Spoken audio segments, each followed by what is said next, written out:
Imagine this. You're waiting in an ER waiting room. It's been hours. The waiting room is full, and every nurse you have seen calling a patient back looks overwhelmed and stressed out.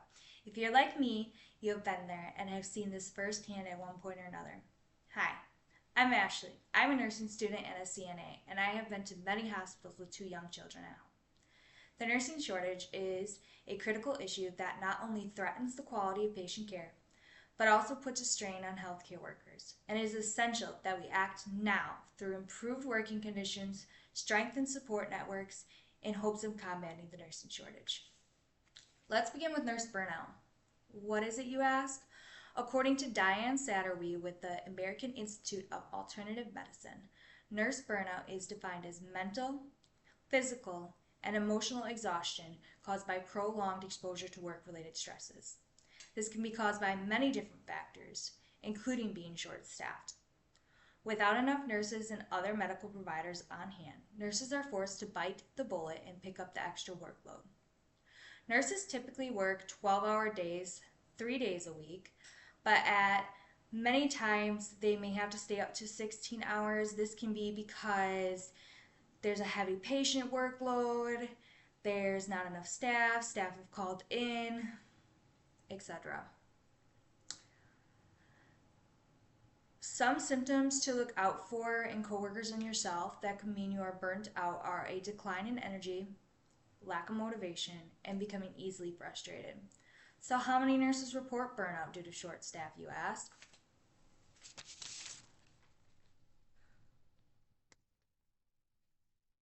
Let's show this. You can get it on screen. Okay.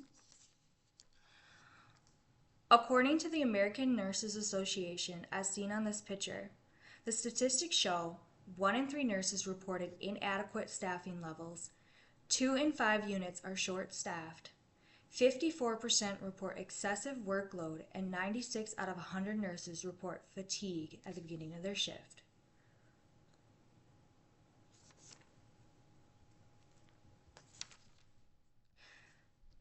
Next, let's talk about how being burnt out and understaffed may affect your quality of care. When a nurse is physically and emotionally exhausted, they may forget how to demonstrate critical care needs for a patient or even miss some steps, such as putting in an IV, a catheter, forgetting to fill a water cup because they got busy with another patient. They may lose enthusiasm for their job. So instead of a once happy-go-lucky nurse, they may seem annoyed and stressed. They may experience anxiety doing things they used to do naturally. You got to remember that nurses are humans too, and some days we have good days and some days we have bad days. When you are overworked and understaffed, things may start to become a blur, and most people go into what I like to call robot mode, where you're there, you're getting your stuff done, but you're not too sure what's going on. Let's look at ways to help. According to an article written by Baylor University on April 8, 2024, there are 6 strategies that could help.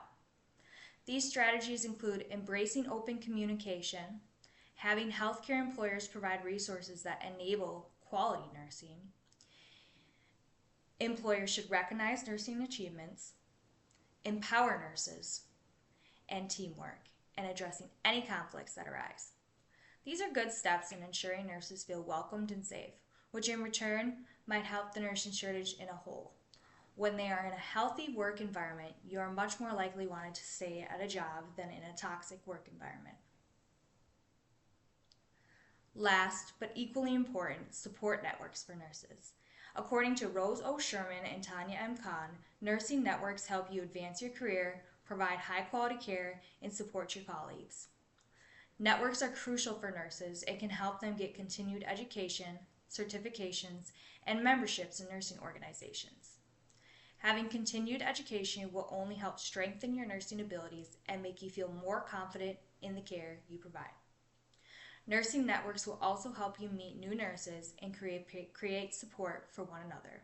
Let's face it, nursing and healthcare in a whole is emotionally taxing, and having support from others in the same situation can help you feel like you're not alone.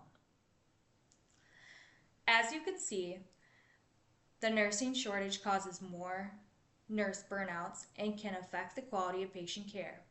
There are many steps that employers can take to help ensure their nurses feel welcomed and safe and want to stay. Also, providing support networks can help nurses feel at ease and continue with their studies and want to, all in all, stay in the healthcare field.